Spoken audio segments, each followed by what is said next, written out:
about training, but I thank the Chief Minister for his statement, which contains an awful lot that's, relatively speaking, come out of the blue, and I support his focus on rebuilding growth and trust.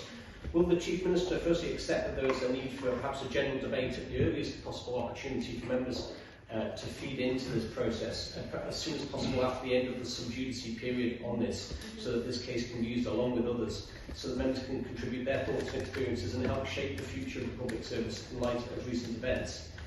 In terms of the ongoing view to the new review to OHR and others, will that include recruitment processes, such as those that allow a megalomaniac to end up running the Department of Health and Social Care? Will it also look at making sure that there are ethical standards that can be objectively upheld across government as well? Will the reviews that the Chief Minister has announced cross the political divide? Because one of the things that is also quite apparent here, that there is a need for training, there is a need for better governance, there is a need for better quality decision making on the political side of decision making, and also whether the political structures are appropriate to hold senior officers to account, because at the moment my experience certainly is that they are not, and that's something that is very much in need of focus. So, Chief Minister, we care to answer those. Chief Minister to reply. Just first of all, I will bring forward the full scope in terms of how that HR review has been undertaken. That really fundamentally lies about making sure that departments are being given the proper, appropriate HR advice when it comes to personnel issues. Mr. President, across an organisation of 7,500 or so full-time equivalent employees, that I think it is unrealistic to expect there will not be issues from time to time.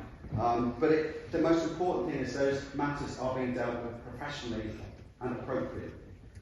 And in accordance with that, it's right that managers and staff have the right advice being given to them, and that advice is being given in a proper, fair and impartial manner to ensure that people are being given the appropriate opportunities and chances in those situations. That fundamentally needs to be addressed, and we need to reach out across the organisation to understand how that interaction is working with HR, and to review overall the performance levels of the Office of Human Resources in that context. So that's that question I hope compartmentalised, and I will update. And then moving on to the issue of the political question, which you said, will we reach out across the political divide?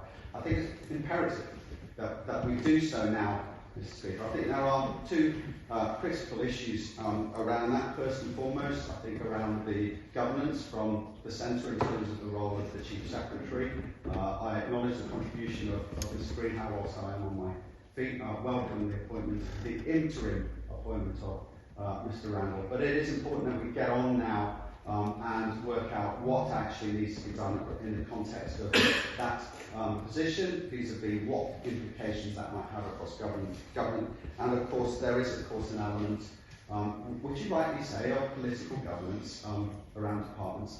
I think partly that is why we're also bringing forward now the guidance for the appointment of outside professionals, the terms on which they will be appointed. I will bring those to Tynwald, and I hope that process, by bringing those to Tynwald as well, Mr. Speaker, will allow you and this Honourable Court to have a further contribution around how departments themselves are managing their departments, and ministers are properly managing their affairs.